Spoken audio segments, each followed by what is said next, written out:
बात आज के चैनल के कार्यक्रम टॉप 10 में आपका स्वागत है। इस कार्यक्रम में हम आपको देश दुनिया की 10 बड़ी खबरें बताएंगे। तो नजर डालते हैं अभी तक की 10 बड़ी खबरों पर। हिमाचल प्रदेश के कन्नौर जिले में भारी बारिश के कारण मार्ग क्षतिग्रस्त होने से कन्नौर कैलाश यात्रा पर गए 2 तीर्थयात्रियों की मौत हो गई है।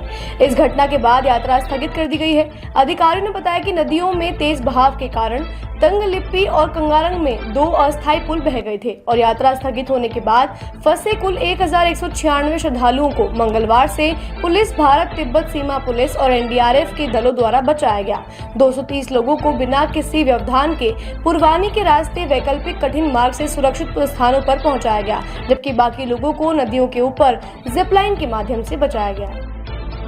झारखंड की राज्यसभा सांसद और झामुमो नेता महुआ माझी ने बुधवार को पूर्व मुख्यमंत्री शिबू सोरेन को मरणोपरांत भारत रत्न दिए जाने की मांग की है। उन्होंने यह मांग झामुमो के सह संस्थापक के अंतिम संस्कार के बाद दी है।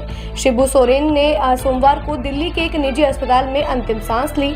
माझी ने संवाददाताओं से कहा, मुझे नहीं लगता कि देश में उनके शिबू सोरेन के कद का कोई दूसरा आदिवासी नेता है। वंचितों, उत्पीड़ितों, गरीबों और आदिवासियों के उत्थान के लिए उनके संघर्ष, आंदोलनों और बलिदान को देखते हुए उन्हें बहुत पहले ही भारत रत्न से सम्मानित किया जाना चाहिए था। हम केंद्र सरकार से इसके लिए अपील करते हैं। पुणे नगर निगम में बुधवार देर शाम को उस समय नाटकीय घटनाक्रम देखने को मिला जब राज ठाकरे नीत महाराष्ट्र नवनिर्माण सेना के एक पूर्व पार्षद किशोर शिंदे और उनके समर्थक नगर निगम आयुक्त नवल किशोर राम के कक्ष में जबरन तब दाखिल हो गए जब वह एक बैठक को संबोधित कर रहे थे। स्थिति तब बिगड़ गई जब राम ने कथित तौर पर पूर्व पार्षद किशोर शिंदे को हिंदी में अपने कार्यालय से बाहर जाने के लिए कहा, जिस पर शिंदे ने आपत्ति व्यक्त की और मराठी में बात करने की मांग की। मामला बढ़ने पर सुरक्षा कर्मियों ने शिंदे और उनके समर्थकों को कार्यालय से बाहर निकाला। बाद में उन्हें शिवाजी नगर पुलिस थाने ले जाया गया। भारत ने रूस से तेल आयात को लेकर ट्रंप की ओर से उठाए गए कदमों पर नाराजगी व्यक्त की है। विदेश मंत्रालय ने अपने बयानों में कहा कि तेल आयात हमारी ऊर्जा सुरक्षा का मामला 140 करोड़ भारतीयों की जरूरतें सर्वोपरि है। मंत्रालय ने अमेरिका के टैरिफ फैसले को अनुचित, अन्यायपूर्ण बताया। भारत ने साफ किया है कि राष्ट्रीय हित की रक्षा के लिए हर जरूरी कदम उठाए जाएंगे। अमेरिकी राष्ट्रपति ट्रंप ने बुधवार रात रूसी कच्चे तेल के निरंतर आयात के लिए फिर भारत पर भारी भरकम टैरिफ लगा दिया है। ट्रंप ने भारत पर 25% अतिरिक्त टैरिफ लगाने वाले आदेश पर हस्ताक्षर किए हैं। निर्वाचन आयोग ने गुरुवार को उपराष्ट्रपति पद के लिए 9 सितंबर को होने वाले चुनाव की अधिसूचना जारी कर दी है, जिससे नामांकन प्रक्रिया की औपचारिक शुरुआत हो गई है। अधिसूचना के अनुसार नामांकन दाखिल करने की अंतिम तिथि 21 अगस्त है, जबकि नामांकन पत्रों की जांच 22 अगस्त को की जाएगी। उम्मीदवार 25 अगस्त तक चुनाव से नाम वापस ले सकते हैं। यह पद 21 जुलाई को उस समय खाली हुआ जब तत्कालीन उपराष्ट्रपति जगदीप धनखड़ ने स्वास्थ्य कारणों का हवाला देते हुए अचानक इस्तीफा दे दिया। धनखड़ का कार्यकाल अगस्त 2027 तक का था। संविधान के अनुसार यदि मध्यावधि चुनाव होता है तो निर्वाचित उपराष्ट्रपति को पूरा 5 वर्ष का कार्यकाल मिलता है।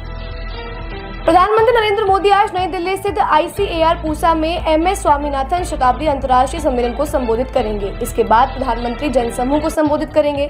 सम्मेलन का विषय सदाबहार क्रांति, जैव खुशी का मार्ग, सबके लिए भोजन सुनिश्चित करने के लिए प्रोफेसर स्वामीनाथन के आजीवन समर्पण को दर्शाता है। इस मौके पर PM मोदी हरित क्रांति के जनक कहे जाने वाले महान वैज्ञानिक स्वामीनाथन के सम्मान में एक स्मारक सिक्का और डाक टिकट जारी करेंगे।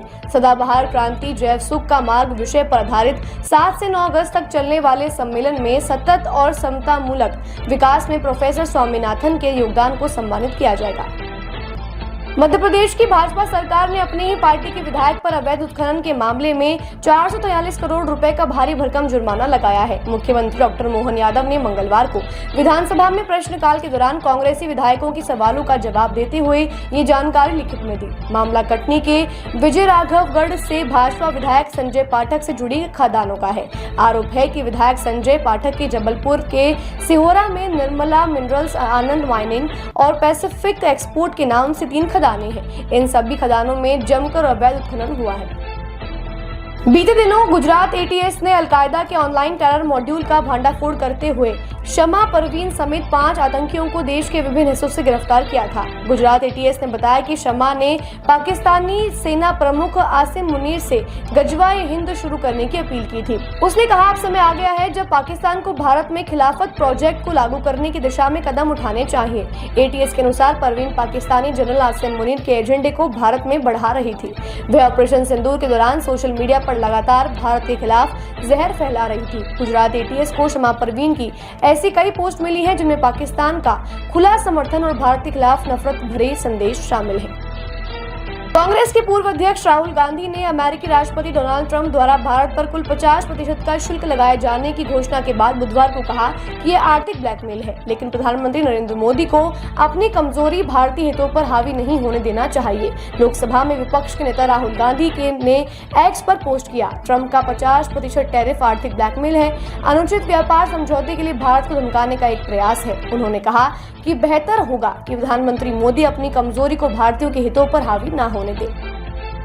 मौसम विभाग की ताजा रिपोर्ट के मुताबिक उत्तर भारत में आगामी दिनों में मानसूनी गतिविधियों की रफ्तार कुछ धीमी पड़ सकती है। साइक्लोन सर्कुलेशन के कमजोर होने से बादलों की सक्रियता कम होगी, जिससे उमस में बढ़ोतरी हो सकती है। हालांकि अधिकांश राज्यों में हल्की से मध्यम बारिश का सिलसिला बना रहेगा। 9 अगस्त के बाद एक बार फिर मानसून सक्रिय हो जाएगा। आज यानी 7 अगस्त को दिल्ली, एनसीआर, हरियाणा, पंजाब, राजस्थान, उत्तर प्रदेश, बिहार और मध्य प्रदेश के कई हिस्सों में आंधी तूफान के साथ हल्की से मध्यम बारिश होने की संभावना है। इस दौरान गरज चमक के साथ आकाशीय बिजली गिरने की भी चेतावनी जारी की गई है, इसलिए लोगों को सतर्क रहने की जरूरत है। टॉप 10 में आज के लिए बस इतना ही। कल फिर होगी आपसे मुलाकात, तब तक के लिए दीजिए इजाजत। नमस्कार।